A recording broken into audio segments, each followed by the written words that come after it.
இயேசுவை அறிகிற அறிவினால் உங்களுக்கு கிருபையும் சமாதானமும் உண்டாவதாக. உங்களோடு பேசும்படியாக இன்று தெரிந்து கொண்ட வசனம், பூமியில் சகல ஜனங்களும் கர்த்தருடைய கரம் பலத்ததென்று அறியும்படிக்கு நீங்கள் சகல நாளும் உங்கள் தேவனாகிய கர்த்தருக்கு பயப்படும் படிக்கும். யோசுவா 4:23. கர்த்தர் இஸ்ரவேல் ஜனங்களை அவருடைய பலத்தம் கரகொண்டு நடத்தினார்.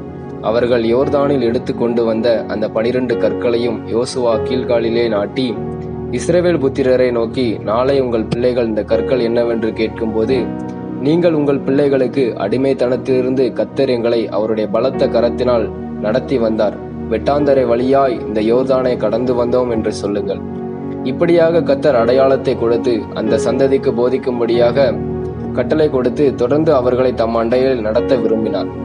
எனக்கு அருமையான தேவ ஜனமே, நம்முடைய வாழ்க்கையிலும் கர்த்தர் அநேக அற்புதங்களையும் அதிசயங்களையும் செய்து நம்மையும் நம்முடைய சந்ததியினரையும் அவர் தம் அண்டையில் நடத்த விரும்புகிறார்.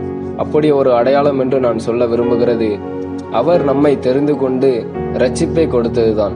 இந்த இடத்தில் விலையை கொடுத்து வாங்க முடியாத அவருடைய இரட்சிப்பை நமக்கு கொடுத்து நம்மை அடையாளப்படுத்துகிறார். நாம் சரியாக அந்த அடையாளத்தை உணர்ந்து கொண்டால்தான் அடுத்த சந்ததியினருக்கும் கர்த்தர் நம்மை இரட்சித்த விதத்தை சொல்லி கர்த்தருடைய சமூகத்தில் அவர்களையும் வழிநடத்த ஏதுவாயிருக்கும். நாம் இந்த இரட்சிப்பை அல்லது அடையாளத்தை சரியாக உணரவில்லை என்றால் அடுத்த சந்ததியினர் கர்த்தரை அறிந்து கொள்ளாமல் தன் மனம்போக்கில் அலைந்து திரிவார்கள். அவர் நம்மை நடத்துவதற்கு போதுமான தேவனாக இருக்கிறார். அவரை மட்டும் பற்றி கொள்வோம், மற்றவர்களுக்கு அடையாளமாக மாறுவோம். இந்த வார்த்தைகளை கொண்டு தேவன் உங்களை ஆசீர்வதிப்பாராக.